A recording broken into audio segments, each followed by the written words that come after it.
What's up, guys? It's Chef B here, back at Sakushi on the beach, and I'm hungry again. So before we start this presentation and this meal, I want to shout out to a good friend of mine, Claire English, and her daughter. They gave me a little award. Yeah, you can read it backwards. So guys, thank you for all your support. I really appreciate it. It gave me a smile on my face yesterday. One thing that I actually haven't mentioned yet all month is this is our anniversary month. Go happy birthday to Sakushi. We've been here, opened up our doors back in October 3rd of last year. Our official grand opening date isn't until May. So we're still in that little window of our 1 year anniversary. So I'll be celebrating all month long with you guys and demonstrating a few of our recipes here. Today's recipe is a Yaki udon, or a stir-fried udon with our duck confit. It is not a menu item we have here on the an item we have here on the menu at Sakushi. It's just something that I like to do for fun that we feature as a special. So I'm gonna demonstrate how we do that today and talk about one of my secret ingredients is our uni butter. So what exactly is uni butter? Does uni make their own butter? No, uni is sea urchin roe, basically the insides of a sea urchin with the spiky little things anyways.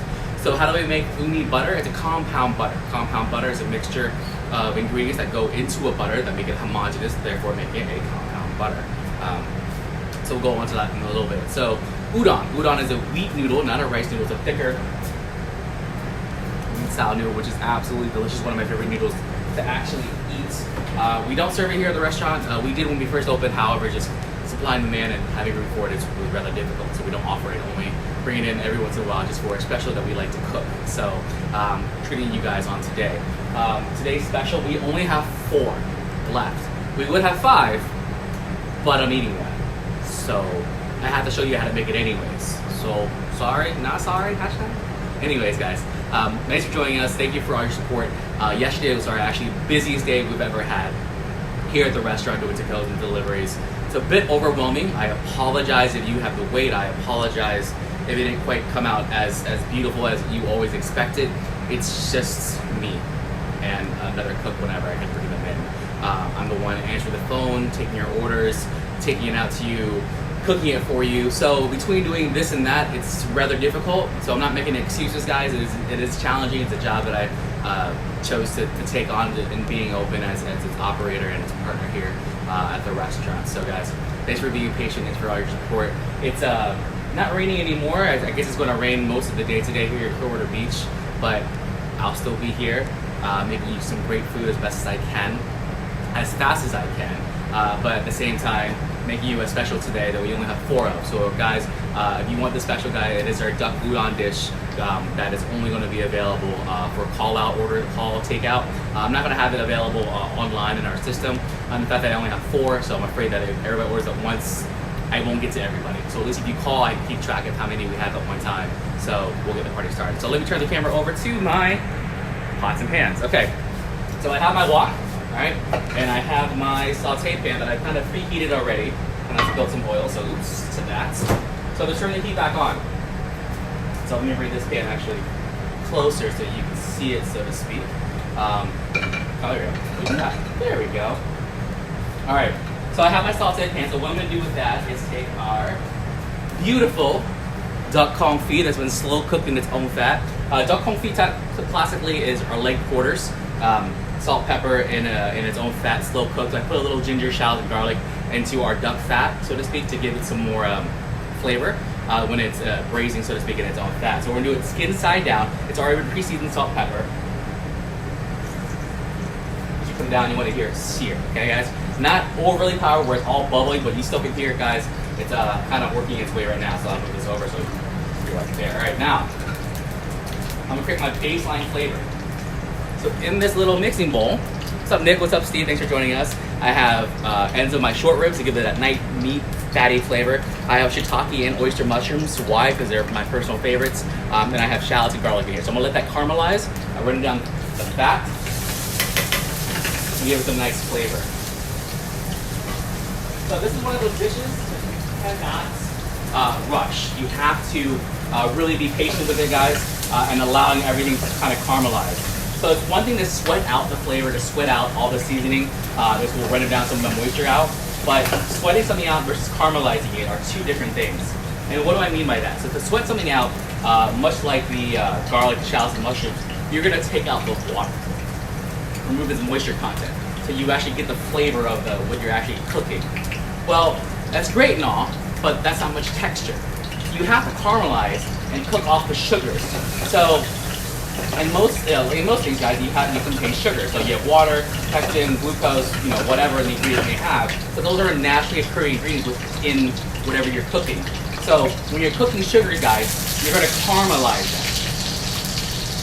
So in doing so, guys, I'm going to make sure you have a good sear on your duck. So now that it's almost it's getting golden brown, guys, kind of on both sides.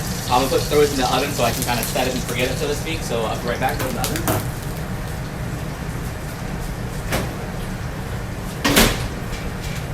So I did put a timer on for about 3 minutes, or I wouldn't forget about it. So if you hear it ding earlier, you know where I'm walking to. So give us a stir every once in a while, guys.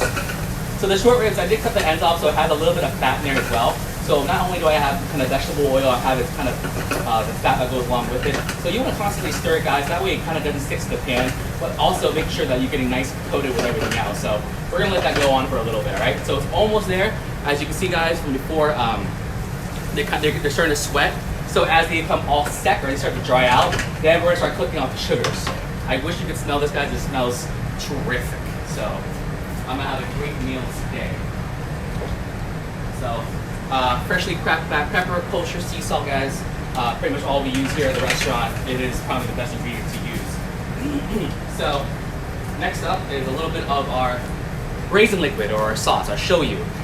This sauce right here, this liquid, this gelatinized water, is what we use to braise our short ribs. So what is braising, guys? Braising is both a wet and dry cooking technique.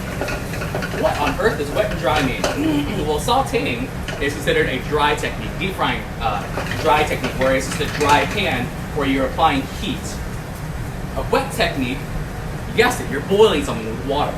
So a braising liquid is a combination of both, because you're throwing a pot with proteins, with all your ingredients, filling up that pan, that Dutch oven, halfway of water, covering it up and throwing it in the oven. So throwing something in the oven typically is a dry method, but with the incorporation of water, it's now wet. So braising is a 50-50 thing, where you get the heat element, the moisture is what actually is cooking it, to get a nice, slow, kind of break down all of the connective tissues and get that nice flavor out of it when you bring it out slowly. So this is starting to render down, guys, getting nice and brown, as you guys can see a little bit better now. So, but I really want the mushrooms to get nice and toasty, nice and golden. Why? Because they have so much water, guys. You want to get rid of all that water and get that color in there to get all that flavor. That's the best part about that. That's what you really, really want. Who's joining us here? Oh, Ben. Hey, hi, Kaylee. Kaylee. I'm sorry, but I can't pronounce your name correctly. Just want to say hi to everybody. Thanks for joining us so far. So we're almost there, guys. So again, I have shallots, garlic, both shiitake mushrooms and oyster mushrooms, and kind of the scrap ends, kind of the fatty ends of our short ribs, because it's kind of hard to eat. But when you allow it to render down, guys, it's going to taste phenomenal. So at what point do you know when to put on your udon noodles? Again, let that get nice and caramelized and beautiful, guys. So I'm trying to heat back up again, nice and stirred up. So we're almost there. We're almost there, guys. Just probably another couple seconds of rotating it. As you can see, guys, it's getting nice and golden brown. It is so good. It smells so good here, guys. You have no idea how good it smells. All right. Now, that's my duck. I'll be back.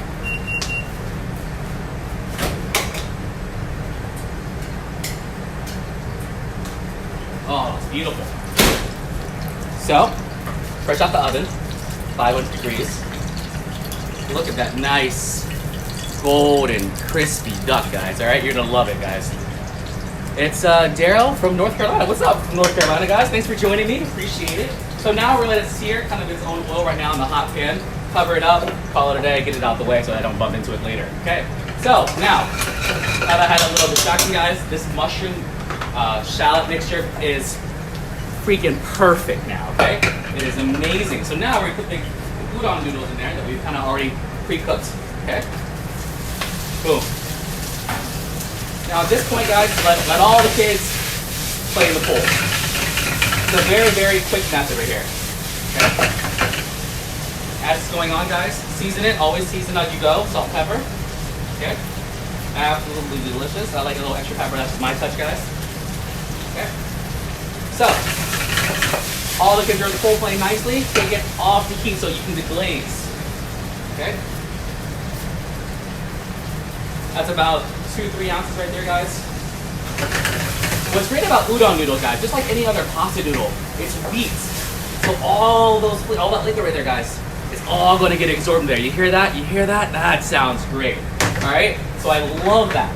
However, I still have some residual liquid that's not going to get fully absorbed, okay? So I don't cook fusion. I don't cook traditionally. I cook what I want to cook because it's what I love to do. Now with this uni butter, what do? All right? I'm going to pretty much mount this with butter. I'm going to thicken it with butter, okay? Is that traditional? Hell no. But does it taste good?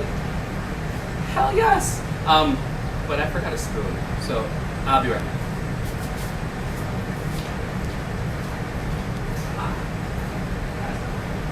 All right, I'm back. So, in this, turn the heat back up again so then it will emulsify. So you're gonna mount with butter. So how do you mount with butter, guys? Basically, I have a little bit uni butter we made ahead of time, which is delicious. It's roasted garlic, shallots, a little bit of olive oil, mostly butter, and a lot of uni, okay? So we're gonna let that go. Kind of on and off the heat, guys. You want this to slowly melt, okay? Much like with any other Italian pasta, guys, when you're putting that butter, guys, when you put it directly into the heat, the butter is gonna melt way too fast, and therefore just not be what you want, okay? Guys, it's gonna be just, you get that little fat oil cap from around the dish, okay? All right, so that's gonna add a nice creamy, salty, kind of earthy flavor from the roasted garlic, guys. Okay, let's check up on our duck confit. Okay, I got it out. Nice steam through. Okay, bottom is also cooked, nice and golden brown on both sides, guys. So that's how it should look.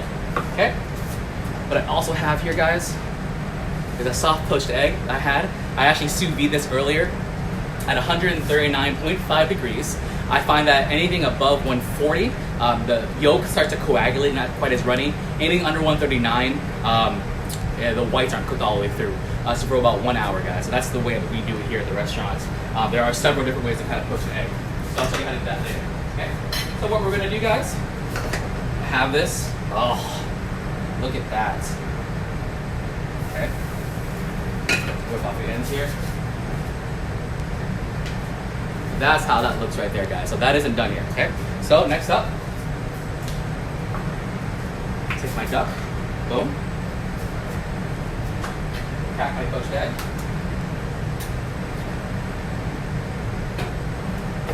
Okay. So right here, guys, what's up, Haley? How are you? What's up, Nick? Thanks for joining us, guys. Here's my duck confit. My egg yolk kind of broke on me as I put it down, but here's my duck udon, guys. We finish it with a little bit of chili oil, a little bit of our crack, which is our fried shallots and garlic, guys. This egg is nice and runny. I'm kind of salivating. I'm really hungry now. So, guys, thank you so very much for joining us, guys. I really hope you guys enjoyed our cooking show for today here at Sakushi on the Beach. We're live on Facebook. I'm Chef V. Guys, have a wonderful day. Be safe. Happy Saturday. If you're living in Florida, stay dry. Wherever what you're living, guys, wherever you're seeing us from, be safe, be smart, be kind to your neighbors, be kind to each other, and have a good day. Hi, Kalina, you're joining in late, but I miss you guys. Say hi to talk to you guys. Take care.